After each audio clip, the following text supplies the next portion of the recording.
Comprei o mesmo bilhete de loteria de R5 toda semana, na esperança de ganhar. Meu marido riu de mim por 10 anos, mas naquela quarta-feira verifiquei os números. Eu havia ganhado R$73 milhões, mas quando liguei, o gerente disse R$33 milhões. Bom dia, queridos ouvintes. É a Letícia novamente. Fico feliz que vocês estejam aqui comigo. Por favor, inscrevam-se no meu canal e deem like neste vídeo. E também me digam nos comentários de qual cidade vocês estão ouvindo. Assim posso ver até onde minha história viajou. As pessoas sempre me perguntam quando eu soube. Quando foi que eu realmente entendi que meu casamento era um desastre lento e silencioso? A resposta honesta é que eu soube por anos. Só escolhi não ver. É isso que você faz quando construiu toda a sua vida em torno de uma pessoa. Você para de olhar diretamente para a verdade, porque a verdade significaria que tudo o que sacrificou não significou nada. Meu nome é Letícia Monteiro. Por 22 anos, fui esposa de Roberto Monteiro. Eu cozinhava as refeições dele, passava as camisas dele, criava os 2 filhos dele e comparecia aos jantares da empresa dele em vestidos que ele aprovava antes. Abri mão da minha formação em contabilidade, do meu emprego na firma de auditoria em São Paulo, do meu apartamento no centro, do meu senso de identidade, pedaço por pedaço, do jeito que você não nota a maré baixando até a praia ficar nua. Morávamos em uma casa de 4 quartos em Campinas, interior de São Paulo, com muro alto, portão eletrônico, garagem para 2 carros e uma placa de latão gravada com o sobrenome Monteiro, ao lado do interfone. E de fora devia parecer tudo o que uma vida deveria ser. Mas uma casa não é um lar quando o homem dentro dela te trata como mobília. Roberto não era cruel das formas dramáticas e óbvias que rendem histórias fáceis. Ele nunca levantou a mão, nunca gritou. Era algo mais corrosivo, era desdenhoso. Tinha talento para fazer tudo o que eu fazia parecer ligeiramente ridículo, ligeiramente abaixo de consideração séria. Quando sugeri uma viagem em família para o litoral de Santa Catarina, ele sorriu do jeito que se sorri para uma criança que disse algo charmoso, mas impraticável. Quando me matriculei em um curso de cerâmica no centro comunitário, ele contou para o irmão no almoço de domingo, alto o suficiente para eu ouvir da cozinha, que Letícia tinha arrumado um hobby. A palavra hobby caía como um tapa pequeno toda vez que eu pensava nisso depois. O bilhete de loteria era o pior de tudo. Ou melhor, era a coisa de que ele mais ria consistentemente. Começou há 11 anos, quase por acidente. Eu havia parado no mercadinho da avenida principal para comprar leite e a mulher na minha frente na fila estava raspando um bilhete no balcão, rindo de algo com o caixa. Algo na imagem me tocou, não o jogo em si, mas a esperança contida nele. O simples e teimoso ato humano de acreditar que algo bom poderia acontecer em uma terça-feira comum. Comprei um bilhete, um de R5 da Mega Sena. Não ganhei nada. Comprei outro na quarta-feira seguinte. Não ganhei também, mas continuei voltando. Toda quarta-feira de manhã, depois de deixar as roupas do Roberto na lavanderia e antes de fazer compras no supermercado, eu parava no mercadinho e comprava um bilhete. Os mesmos números toda vez. 7, 14, 22, 31, 44 e o número principal 9. Meu aniversário, o aniversário da minha mãe, o ano em que me formei no ensino médio, o ano em que nos casamos, o ano em que nosso filho caçula, o Daniel, nasceu. Números que significavam algo para mim. Números que pertenciam à minha vida.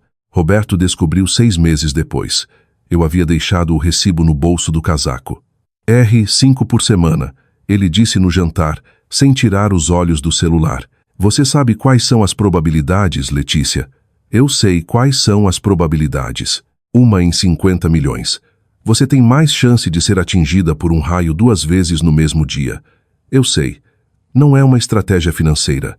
É pensamento mágico. Eu não disse nada, passei para ele o cesto de pão. E na quarta-feira seguinte, comprei meu bilhete. Por 10 anos, Roberto riu, às vezes de forma gentil, do jeito que ele ria da maioria das coisas sobre mim. Às vezes com uma ponta afiada, quando o dinheiro era um ponto de tensão, ainda jogando fora R5 por semana, ele dizia na frente da irmã dele, a Patrícia, que sorria seu sorriso fino e cuidadoso. Patrícia era advogada de família em São Paulo, tinha um escritório com vista para o rio Tietê e uma opinião sobre tudo. Ela nunca gostou de mim. Eu nunca tive certeza do que fiz para merecer isso. Se era por ser quieta demais, comum demais, teimosamente presente na vida do irmão dela. Mas o desagrado dela tinha sido uma constante no nosso casamento, firme e fria como um vento sul. A quarta-feira em que aconteceu foi dia 14 de março, uma manhã cinzenta e parada, do tipo que Campinas serve como uma refeição sem sabor. Eu tinha deixado as roupas na lavanderia, feito as compras, parado no mercadinho. Dirigi para casa, coloquei as sacolas no balcão e fiquei em pé na mesa da cozinha com meu celular, verificando os números do jeito que sempre fazia. O site da loteria, os mesmos 6 números na mesma ordem: 7, sim, 14, sim, 22, sim, 31, sim, 44, sim. Número principal: 9, sim. Fiquei muito parada por um longo tempo. Depois li o número no topo da tela: R, 73 milhões. Minhas mãos tremiam quando liguei para a linha de atendimento aos ganhadores da Caixa. Um homem atendeu no terceiro toque. Calmo, profissional. Dei o número de série do bilhete. Ouvi ele digitando. Houve uma pausa que durou talvez 4 segundos. E então ele disse: Senhora, preciso informar que uma reivindicação já foi feita sobre este número de bilhete esta manhã, aproximadamente 2 horas atrás. Acho que pedi para ele repetir. Devo ter pedido, porque lembro de ouvir a frase novamente. Uma reivindicação já foi feita sobre este número de bilhete, e ainda assim não conseguir encaixar aquilo em nenhuma forma que fizesse sentido. Eu estava em pé na minha própria cozinha. As sacolas de compra ainda estavam no balcão. Conseguia sentir o cheiro do frango assado que havia comprado para o jantar. Feita por quem? Perguntei. Não posso compartilhar essa informação no momento, senhora. A reivindicação está em análise. Se a senhora acredita ser a dona legítima deste bilhete, precisará comparecer pessoalmente ao nosso escritório de reivindicações em São Paulo com o bilhete original e identificação com foto válida. Recomendo fortemente que contrate um advogado. Ele me deu um endereço na Avenida Paulista e um número de referência do caso. Leu 2 vezes. Anotei no verso do recibo de compras com uma caneta que encontrei no fundo da minha bolsa. Fiquei ali depois que ele desligou por um tempo que pareceu muito longo. Depois fui procurar o bilhete.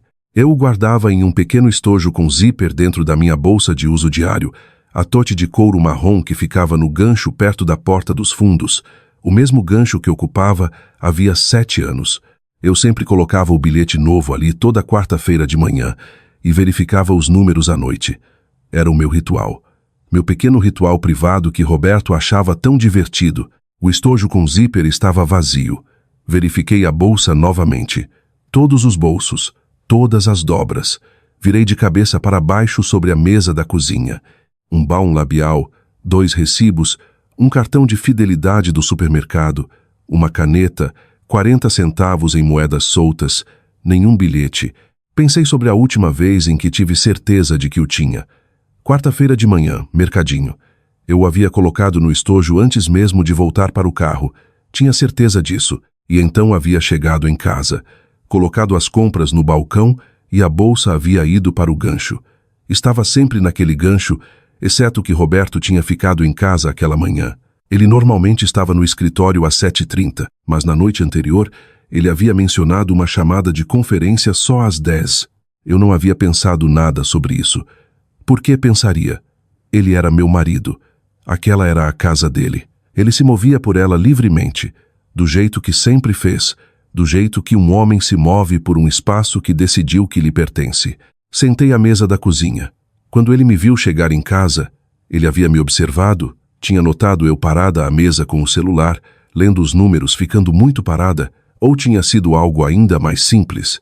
Ele havia encontrado o bilhete primeiro, verificado os números ele mesmo, entendido o que segurava antes mesmo que eu tivesse qualquer ideia. Roberto era gerente financeiro. Não era um homem que hesitava quando identificava um ativo. Pensei sobre a reivindicação feita 2 horas antes. O escritório da loteria abria às 8h. Eu havia chegado em casa por volta das 9h15. Isso significava que a reivindicação havia sido feita antes mesmo de eu passar pela porta. Ele havia pegado o bilhete enquanto eu estava no supermercado. Tinha dirigido até a Avenida Paulista. Tinha ficado em uma janela e apresentado o meu bilhete. O bilhete com os meus números, o aniversário da minha mãe, o ano em que me formei no ensino médio, como se pertencesse a ele. Pertencia? Essa era a pergunta que rastejava por mim como algo frio. Ele ia argumentar que pertencia. Éramos casados. O bilhete havia sido comprado com dinheiro da casa, minha parte do orçamento de compras tecnicamente, mas dinheiro de uma conta conjunta. Isso seria suficiente para um homem como Roberto, com uma irmã como Patrícia, construir um argumento legal? Pensei no sorriso fino e cuidadoso de Patrícia. Sim, seria. Dei a mim mesma 20 minutos para sentir medo. Não tenho vergonha disso. Medo não é fraqueza, é informação. E a informação que meu medo me dava era precisa e clara.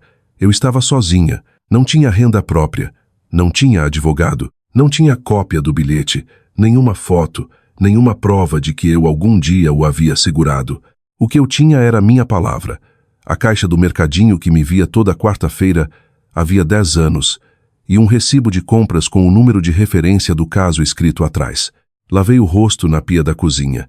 Olhei pela janela para o quintal dos fundos, o comedouro de pássaros que eu mantinha, o jardim que Roberto nunca havia comentado em 18 anos, o céu cinzento de Campinas. Minha vida naquele quintal, naquelas formas familiares. Depois peguei o celular e liguei para a única pessoa em quem confiava completamente, minha irmã Daniela. Preciso que você me escute com muita atenção, eu disse quando ela atendeu. E preciso que você não diga nada até eu terminar. Contei tudo para ela. Enquanto falava, eu já estava subindo para a pequena escrivaninha no canto do quarto onde guardava meus documentos. Certidão de casamento, declarações de imposto, extratos bancários, os registros da conta conjunta dos últimos 4 anos. Peguei tudo e empilhei na escrivaninha com a firmeza de alguém realizando uma tarefa para a qual vinha se preparando sem saber. Letícia, disse Daniela quando terminei, você precisa de um advogado hoje, não amanhã. Hoje? Eu sei, eu disse. Tenho alguém. Adrá, Juliana Ferreira. Ela cuidou do divórcio de uma colega. É muito boa. Ligue para ela, eu disse. E Dani, não conte para mais ninguém ainda. Nem uma palavra. Houve uma pausa. Nem para o Tomás. Nem para o Tomás. Depois que desliguei, sentei à escrivaninha e escrevi 3 coisas em um bloco de notas. 3 coisas que precisariam acontecer antes que Roberto e Patrícia tivessem tempo de construir paredes mais altas. Minha caligrafia estava muito firme. Fiquei surpresa com isso. Em algum lugar entre o estojo vazio e este momento, o medo não havia desaparecido, mas havia mudado de forma. Tinha se tornado algo que eu podia usar. Escrevi: 1. Advogado hoje. 2. Imagens de vigilância do mercadinho de quarta-feira. 3. Registros bancários, compra do bilhete. Olhei para a lista por um momento, depois acrescentei uma 4ª linha. Não deixe ele perceber que você sabe. O escritório da Adrá. Juliana Ferreira ficava no 4º andar de um prédio na Avenida Paulista, em São Paulo, a quase 2 horas de Campinas pela rodovia dos Bandeirantes. Saí de casa pouco depois das 10h e dirigi direto para lá, chegando por volta do meio-dia daquela mesma quarta-feira, usando o casaco que vestia no mercadinho, o recibo de compras ainda dobrado no bolso. Não havia trocado de roupa desde aquela manhã. Havia algo intencional nisso.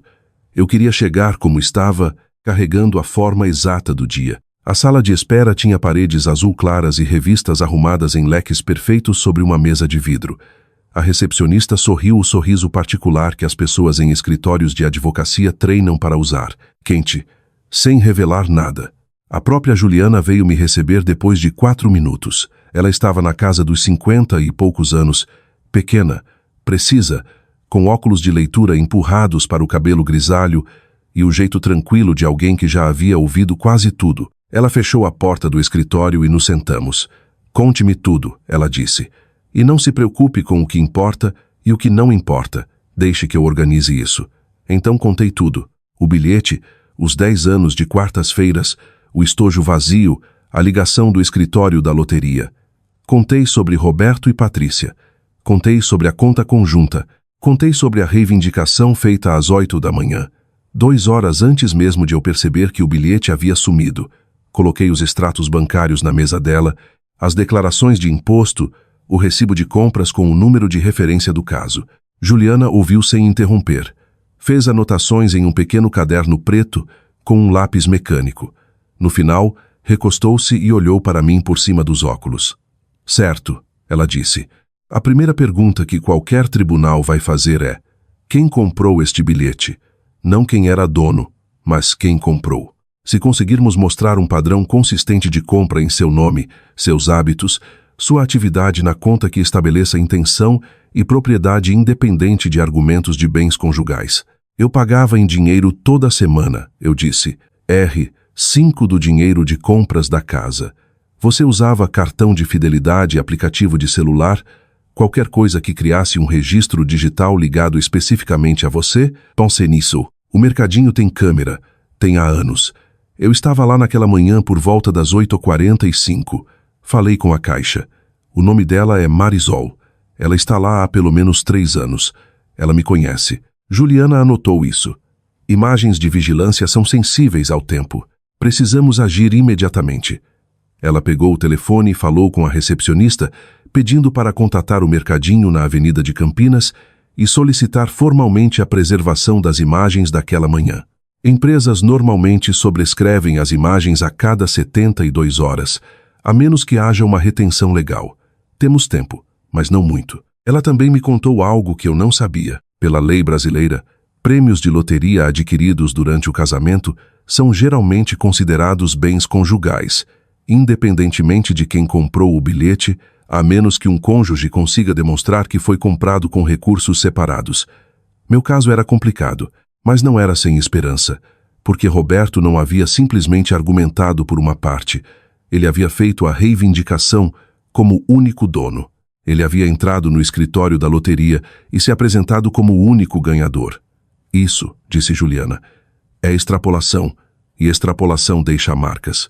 Dirigi de volta para Campinas com algo sentado no peito que parecia diferente do medo da manhã. Ainda não era esperança. Estava mais perto de prontidão. Entrei em casa pela porta dos fundos. Roberto estava no escritório. Conseguia ouvir o murmúrio baixo da voz dele em uma chamada. Movimentei-me com cuidado pela cozinha, guardando as coisas da manhã que ainda estavam no balcão, movendo-me quieta, normalmente. Eu era muito boa em me mover normalmente naquela casa. Vinha fazendo isso havia 22 anos. Naquela noite, Roberto veio para a mesa de jantar e falou sobre a festa de aposentadoria de um colega e perguntou se eu havia notado que as calhas precisavam de limpeza. Ele olhou para mim do jeito que sempre olhava para mim através de mim, na verdade, como se eu fosse parte da arrumação da mobília, presente e sem importância. Não disse nada sobre a loteria, não disse nada sobre a Avenida Paulista. Ele achava que eu não sabia ou achava que não importava o que eu soubesse. Passei para ele o cesto de pão. Perguntei sobre o semestre de primavera do Daniel. Ri nos momentos certos, e por baixo da mesa, sob a toalha branca, minhas mãos estavam absolutamente imóveis. 2 dias depois, Juliana me ligou. Temos as imagens, ela disse. A câmera do mercadinho cobria toda a área do balcão. O carimbo de tempo na gravação daquela quarta-feira de manhã era 8h47. Mostrava claramente eu em pé no balcão, entregando o R, 5 para Marisol, recebendo o bilhete, dobrando-o e colocando no estojo com um zíper dentro da minha bolsa. Mas Juliana também havia pedido as imagens das 4 quartas-feiras anteriores. Mesmo horário, mesmo balcão, mesmo estojo marrom, meu rosto toda semana por um mês registrado. E a declaração assinada de Marisol de que havia me atendido toda quarta-feira por pelo menos 3 anos. Sempre a mesma compra, sempre em dinheiro, sempre R, 5. Esta é sua primeira peça forte de evidência, Juliana me disse. Não fecha o caso. Roberto vai argumentar fundos conjugais, mas estabelece o padrão de comportamento individual e posse. Isso importa. Sentei no carro no estacionamento do supermercado, onde havia recebido aquela ligação. E pela primeira vez desde a manhã de quarta-feira, permiti que eu respirasse plenamente. Eu tinha prova de que havia segurado aquele bilhete. Tinha prova de que era meu. Agora precisava provar que Roberto o havia pegado. Juliana protocolou a contestação formal de propriedade junto à caixa na sexta-feira. Na segunda-feira de manhã, Roberto soube. Eu estava no andar de cima quando ouvi o carro dele entrar na garagem, cedo, muito mais cedo que o normal, o som pesado da porta subindo às 9 da manhã, quando ele nunca chegava antes das 18. Ouvi a porta da garagem para a cozinha abrir e depois fechar com mais força que o necessário. Ouvi os passos dele pelo chão da cozinha. Sentei na beira da cama no quarto de hóspedes, onde havia passado a ficar nas manhãs desde aquela quarta-feira, e não me mexi. Ele apareceu na porta. Eu conhecia Roberto havia 25 anos. Já o havia visto bravo antes.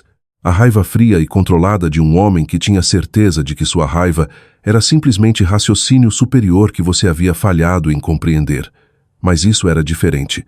Era algo cru. Você contratou uma advogada, ele disse. Bom dia, Roberto. Você protocolou uma contestação no escritório da loteria contra mim. Ele disse isso do jeito que se diz algo que você não consegue acreditar que precisa dizer em voz alta. Letícia, esse dinheiro é nosso. Não, eu disse. Não é. Ele entrou no quarto. Estamos casados há 22 anos.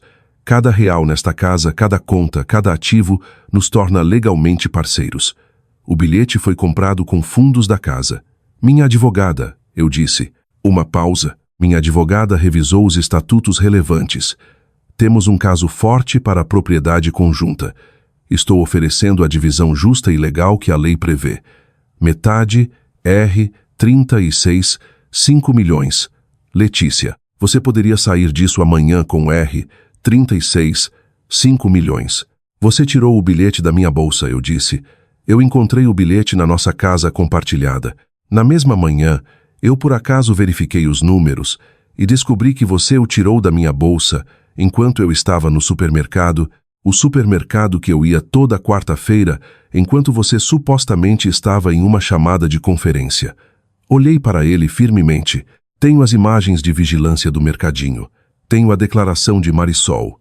Tenho 4 semanas de vídeo me mostrando comprando aquele bilhete toda quarta-feira. Minha advogada protocolou a contestação. A Caixa não vai liberar os fundos durante um desafio legal pendente. É isso que a lei prevê. Ele me encarou. Algo atravessou o rosto dele que eu nunca havia visto em 22 anos de casamento. Algo próximo à incerteza. Depois ele saiu do quarto. Ouvi ele no telefone no corredor, a voz baixa e tensa, e soube que estava ligando para Patrícia. Patrícia chegou naquela tarde. Sentou-se à minha frente na sala de estar com a maleta nos joelhos e falou comigo no tom que usava para clientes que considerava irracionais. Paciente, ligeiramente cansada, levemente condescendente. Explicou a lei de bens conjugais. Explicou o conceito de fundos misturados. Explicou que uma reivindicação contestada de loteria poderia levar meses ou até anos para resolver no tribunal, que os custos legais corroeriam qualquer prêmio que eu esperasse receber, que a oferta de Roberto de uma divisão igual era, no julgamento profissional dela, muito mais generosa do que um tribunal poderia ordenar. Você deveria pensar muito cuidadosamente, Letícia, ela disse, sobre o que está tentando conseguir aqui. Eu sei exatamente o que estou tentando conseguir, eu disse. Sabe, a paciência na voz dela havia se afiado em algo diferente, porque o que você está conseguindo agora é tornar isso muito caro e muito público para todos os envolvidos, inclusive você mesma. Isso é uma ameaça, Patrícia. Ela sorriu, o sorriso fino e cuidadoso. É uma observação prática. Tribunais são lentos. Jornalistas são rápidos. Você realmente quer que os detalhes do seu casamento e das suas finanças sejam examinados em público? Quer ficar em pé em um depoimento e responder perguntas sobre seu orçamento doméstico, seu casamento? Pensei sobre aquelas perguntas por exatamente 3 segundos. Sim, eu disse. Quero. Ela saiu sem dizer mais uma palavra. Naquela noite, liguei para Juliana e contei sobre as 2 conversas. Ela ouviu, fez anotações e depois disse algo que ficou comigo. Eles estão com medo. Pessoas com medo cometem erros. Deixe que cometam. Dirigi até a casa de Daniela naquela sexta-feira e passei o fim de semana lá, dormindo no quarto de hóspedes, assistindo filmes que não havia visto, comendo comida tailandesa delivery na cozinha amarela, brilhante de Daniela, enquanto o cachorro dela roncava no chão. Não chequei meu celular mais que o necessário. Não pensei em Roberto ou Patrícia ou tribunais ou estatutos.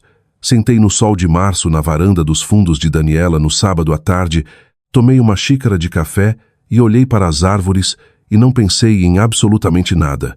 Precisava daquela quietude porque sabia que o que viria a seguir exigiria tudo o que eu tinha. A oferta veio em uma terça-feira na forma de um envelope entregue em mãos. Não um documento legal, não algo do escritório de Patrícia, um cartão na caligrafia de Roberto, deixado na mesa da cozinha em algum momento durante as horas que passei na casa de Daniela. Cheguei em casa e o encontrei apoiado contra a fruteira como um bilhete que você deixaria para alguém em quem confia. Letícia, conversei com meu advogado e estou preparado para revisar minha posição. Estou disposto a discutir um acordo de 60% a seu favor. Acho que podemos resolver isso sem tribunais, sem custos e sem danificar as vidas que construímos. Por favor, considere isso seriamente. Roberto, 60%, R, 43, 8 milhões. Mais dinheiro do que eu havia concebido tocar em toda a minha vida. Fiquei em pé na mesa da cozinha e li o cartão 2 vezes. Depois o coloquei com cuidado, subi e liguei para Juliana. Guarde para nossos registros, ela disse quando li para ela. Não responda, nem por escrito, nem verbalmente, nem por intermédio de terceira pessoa. No momento em que você se envolver com uma oferta de acordo fora do nosso processo formal, cria ambiguidade sobre sua posição. Agora, sua posição está clara. Você é a única dona daquele bilhete. Não borre essa linha. Ele está com medo. Aterrorizado, disse Juliana. As imagens do mercadinho haviam sido protocoladas na comissão naquela manhã. A alegação dele de que simplesmente encontrou o bilhete em casa ficava significativamente enfraquecida pela evidência em vídeo de eu colocando-o na bolsa. Ele sabe disso. Deixei o cartão na mesa. 3 dias depois, havia sumido. Roberto o havia pegado de volta, presumivelmente. Não disse nada sobre isso. Existíamos na casa em um estranho estado paralelo, movendo-nos um ao redor do outro com cortesia elaborada, como 2 hóspedes que não se conheciam bem e tentavam não piorar as coisas. Eu o observava.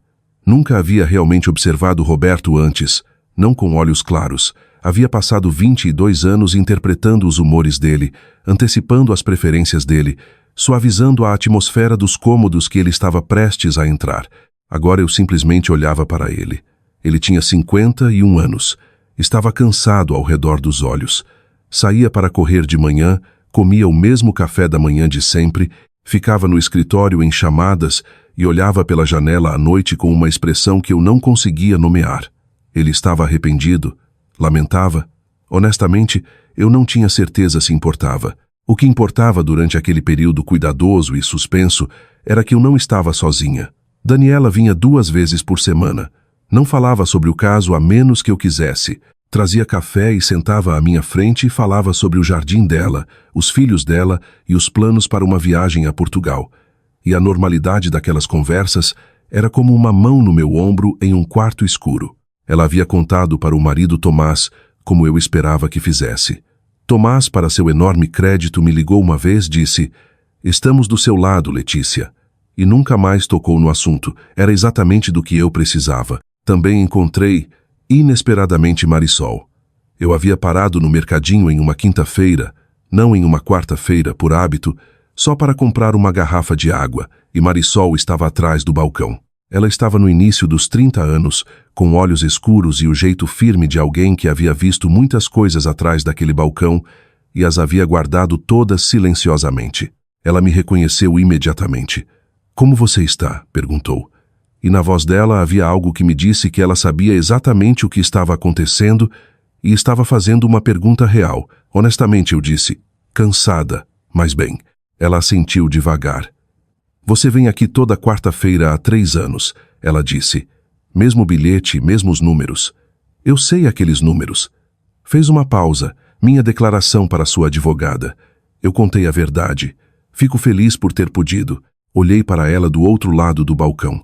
"Obrigada, Marisol." "Não me agradeça," ela disse. "Só vença." Dirigi para a casa daquela conversa com algo assentado no peito. Não era triunfo. Ainda não. Era o conhecimento quieto e ancorante de que a verdade dos meus 10 anos de quartas-feiras não estava apenas dentro de mim.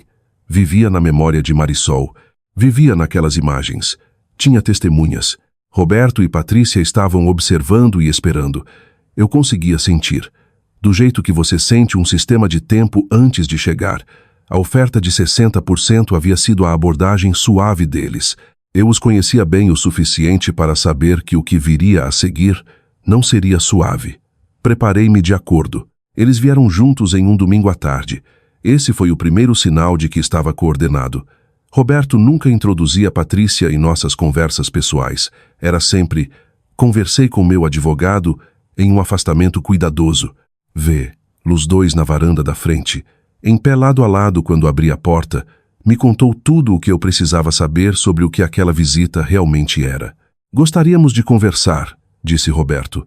A voz dele estava quieta, cuidadosamente arrumada em algo que se parecia com sinceridade. Só conversar. Sem advogados, sem cartas, sem nada formal. Podemos entrar? Dei um passo para trás da porta. Sentamos na sala de estar, a sala boa, a que eu raramente usava, com o sofá creme e as fotos emolduradas na parede fotos da nossa família, os meninos pequenos, uma viagem à praia em Santa Catarina, um Natal que parecia alegre de fora. Patrícia sentou com as mãos dobradas sobre o joelho e usava um rosto diferente do que havia usado da última vez, mais suave, quase quente. Letícia, ela disse, quero me desculpar pela forma como falei com você antes. Eu estava na defensiva e estava falando como irmã de Roberto antes de falar como uma pessoa racional. Isso não foi justo com você. Eu não disse nada. A verdade é, ela continuou, que esta situação foi mal conduzida. Roberto entrou em pânico. Ele viu o bilhete, viu o número e tomou uma decisão no calor do momento da qual se arrepende profundamente. Ela olhou para Roberto, que assentiu com a expressão de um homem que havia ensaiado o gesto. Ele deveria ter vindo até você primeiro. Ele sabe disso. Eu entrei em pânico, disse Roberto.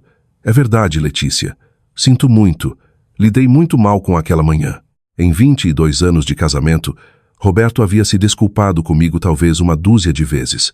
A maioria delas havia sido superficial, os breves reconhecimentos de alguém que sabia que uma situação exigia a palavra desculpe, sem particularmente significar isso. Esta desculpa tinha mais textura, era mais detalhada. Isso por si só era suspeito. O que vocês querem conversar? Perguntei. Patrícia inclinou-se ligeiramente para a frente. Queremos conversar sobre acabar com isso. Tudo. A contestação, o processo legal, o dano que está causando a esta família, aos seus filhos, Letícia. O Marcos e o Daniel ainda não sabem dos detalhes, mas quando isso se tornar um processo formal no tribunal, vira público. Você sabe disso. E aí estava, os meninos. Marcos tinha 20 anos e Daniel 17. Pensei neles por um flash. Seus rostos, o jeito como ainda ligavam aos domingos. O riso fácil do Daniel. Patrícia os havia colocado na sala tão deliberadamente quanto alguém coloca uma peça em um tabuleiro. O que vocês estão propondo? Eu disse. Roberto vai retirar a reivindicação inicial, disse Patrícia. Sua advogada e eu vamos trabalhar juntas em um acordo de propriedade conjunta. Vocês pegam metade cada um depois dos impostos. Limpo, rápido, privado. Os meninos nunca precisarão saber que os pais foram à guerra por dinheiro. Seu casamento pode, se você escolher, continuar ou pode terminar silenciosamente com um acordo justo. Sem registro em tribunal, sem jornalistas. Ela disse isso suavemente. Era uma performance muito boa. Roberto sentava ao lado dela com as mãos nos joelhos, usando o rosto de um homem preparado para recomeçar.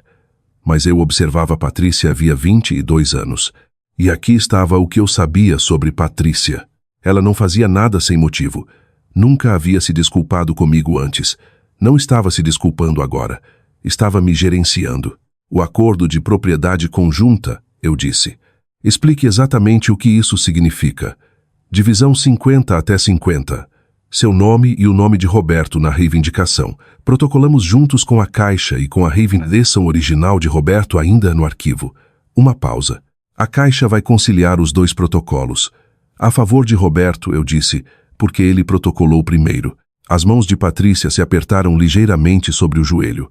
Não necessariamente. Patrícia.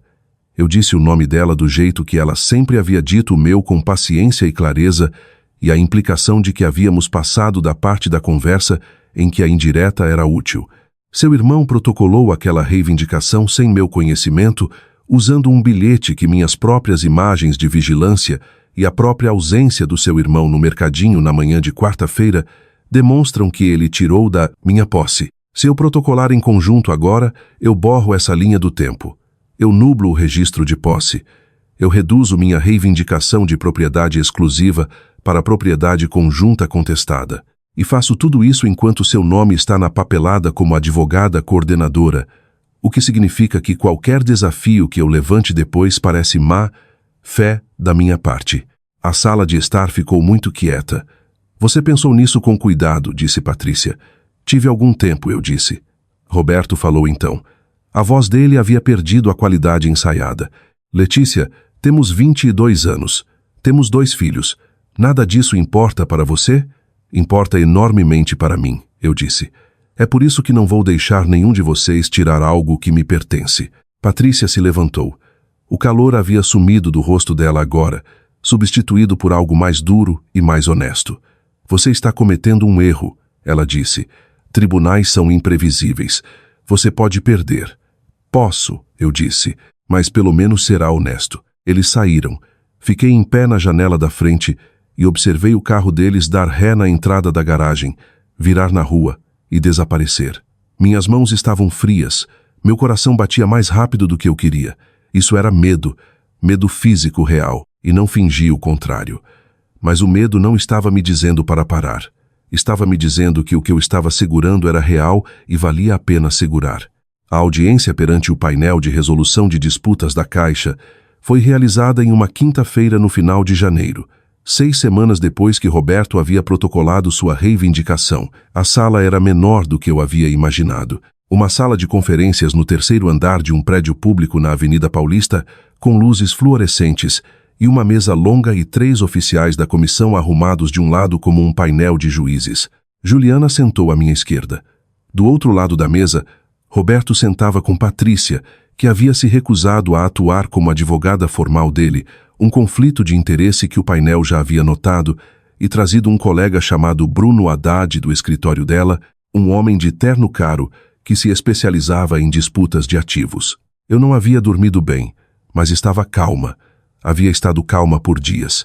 A mesma quietude que havia encontrado na varanda de Daniela em novembro, mas mais afiada agora, com uma borda. A presidente do painel, uma mulher chamada Dra, Sandra Oliveira, abriu o procedimento delineando os fatos no registro.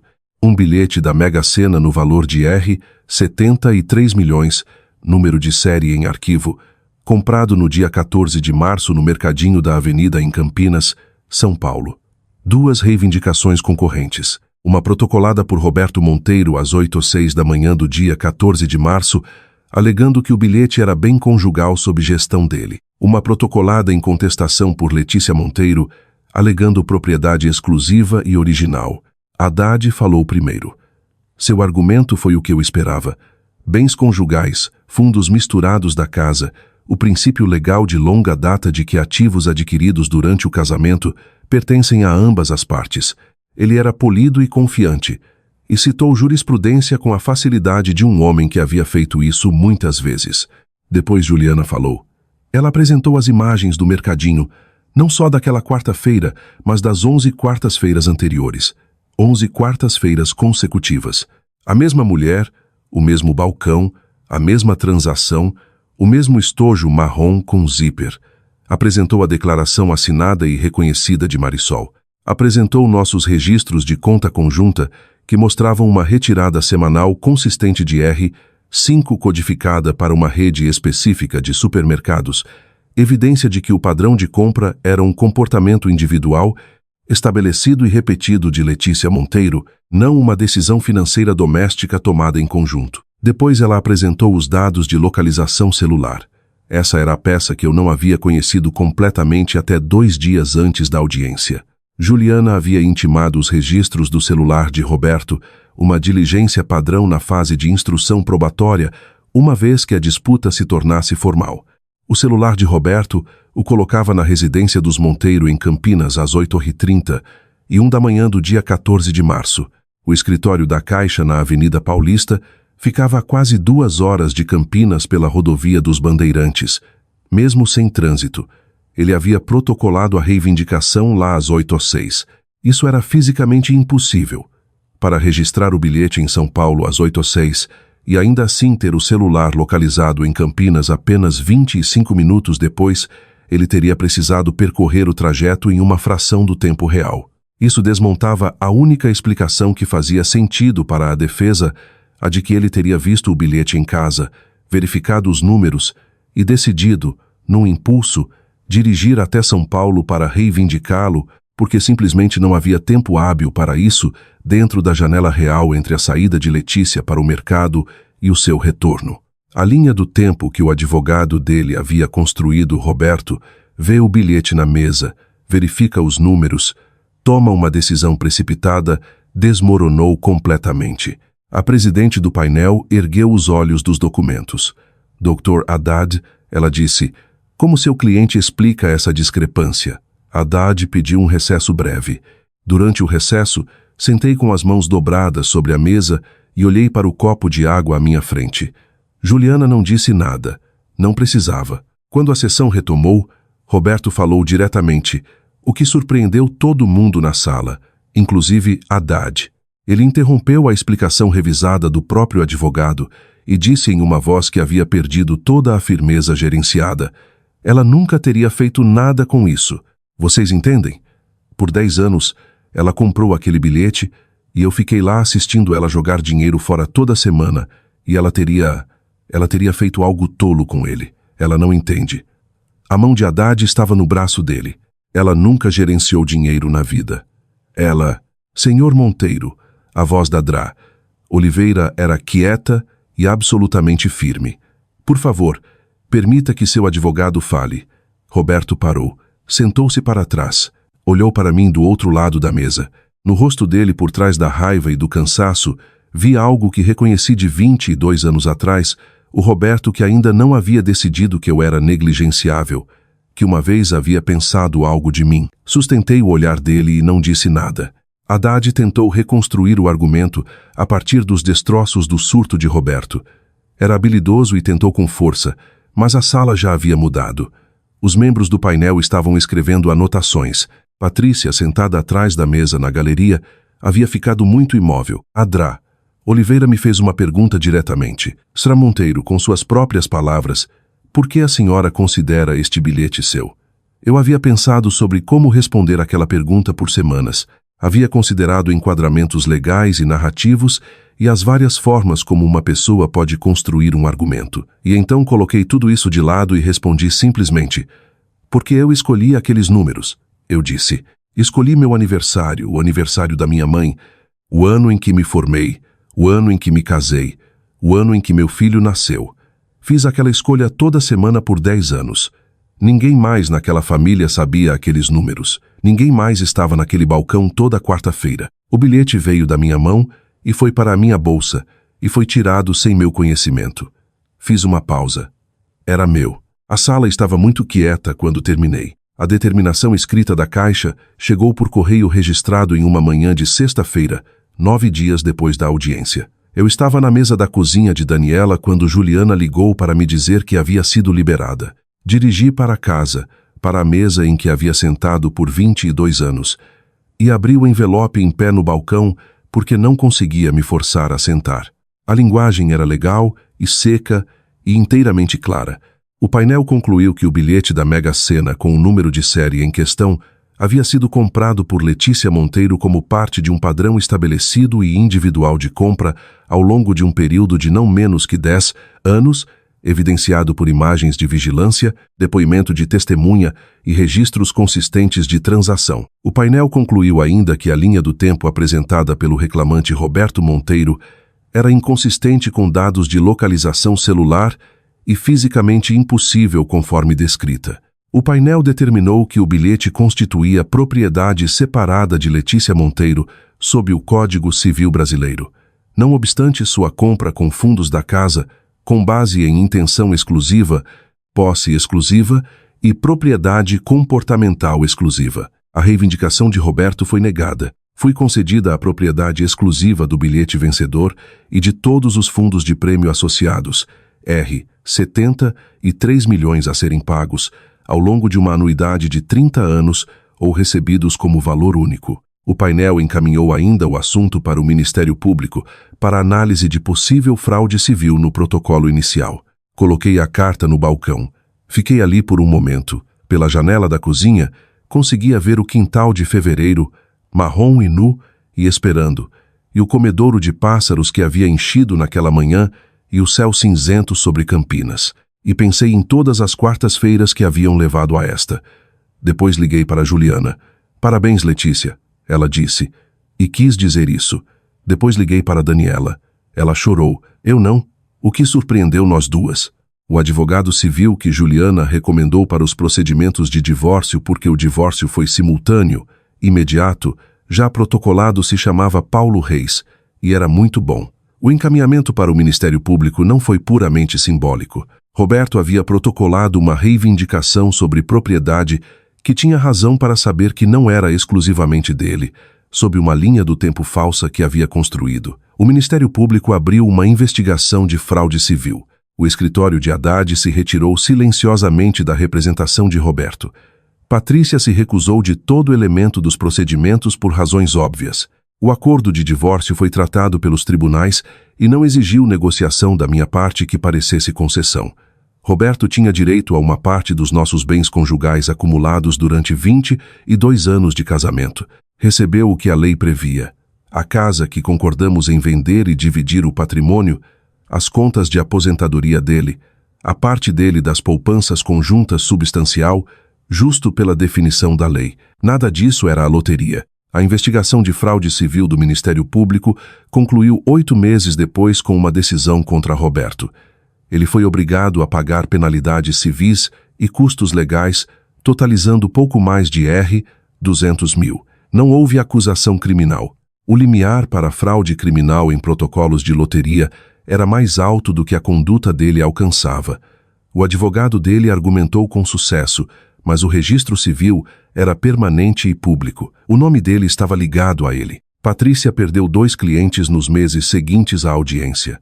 Notícias viajam em uma cidade do tamanho de São Paulo.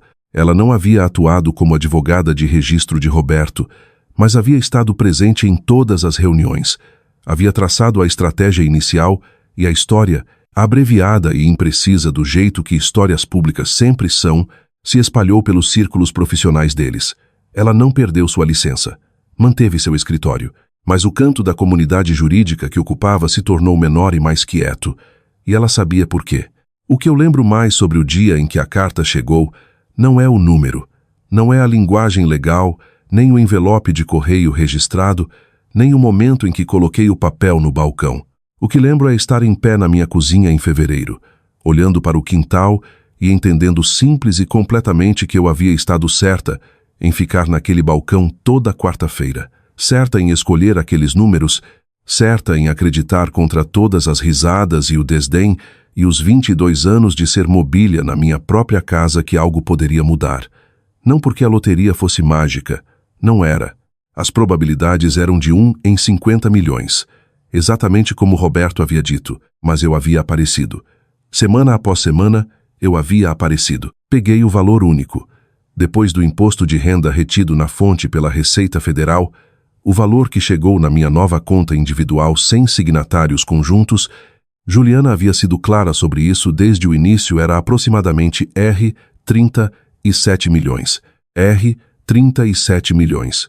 Eu disse isso para mim mesma algumas vezes nas primeiras semanas, não com empolgação exatamente, mas com a admiração quieta de alguém aprendendo uma nova língua. Não me mudei imediatamente. Fiquei em Campinas durante a primavera, em um apartamento que aluguei no lado leste da cidade, enquanto a casa passava pelo processo de venda. Queria ficar perto do que conhecia enquanto decidia qual seria a nova forma da minha vida. Fiz longas caminhadas de manhã. Dormi 8 horas por noite pela primeira vez em anos. Cozinhei o que queria comer e assisti o que queria assistir. E sentei em cômodos sem gerenciar a atmosfera deles para mais ninguém. Daniela vinha com frequência. Às vezes conversávamos sobre o futuro. Às vezes simplesmente sentávamos no meu novo apartamento com delivery e a televisão, e era suficiente. Contratei uma consultora financeira, uma mulher chamada Susana Nakamura, recomendada por Juliana. que se especializava em gestão de riqueza súbita. Passamos 3 meses construindo um plano que era deliberado e sem pressa.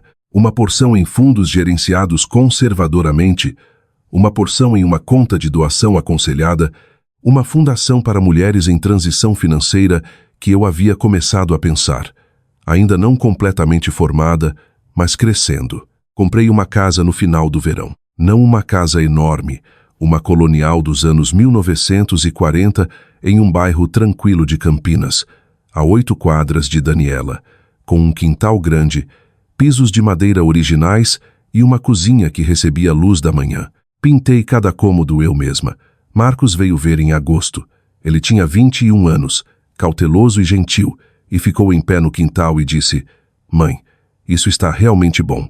Acreditei nele. Daniel demorou mais. Estava bravo do jeito que adolescentes de 17 anos ficam bravos quando sua compreensão dos pais muda debaixo deles. Tivemos longas conversas honestas ao longo de vários meses. Ele não entendia completamente o que o pai havia feito. Ainda não. Mas entendia que a mãe não era o que lhe haviam permitido assumir que ela era. Isso levou tempo para assentar. Dei tempo a ele. O que não dei a nenhum dos dois foi dinheiro, não imediatamente. Criei fundos para a faculdade e trusts de longo prazo cuidadosamente estruturados para que a ajuda fosse real e pensada sem substituir o esforço. Juliana e Susana aconselharam isso e, mais importante, eu mesma acreditava nisso. Na primavera do ano seguinte, lancei a Fundação Letícia Monteiro para a Independência Financeira, uma pequena organização sem fins lucrativos que fornece assistência jurídica e recursos de educação financeira para mulheres em transição. Financiei com 3 milhões da minha própria conta e comecei o processo de construir um conselho. Juliana entrou como conselheira pro bono.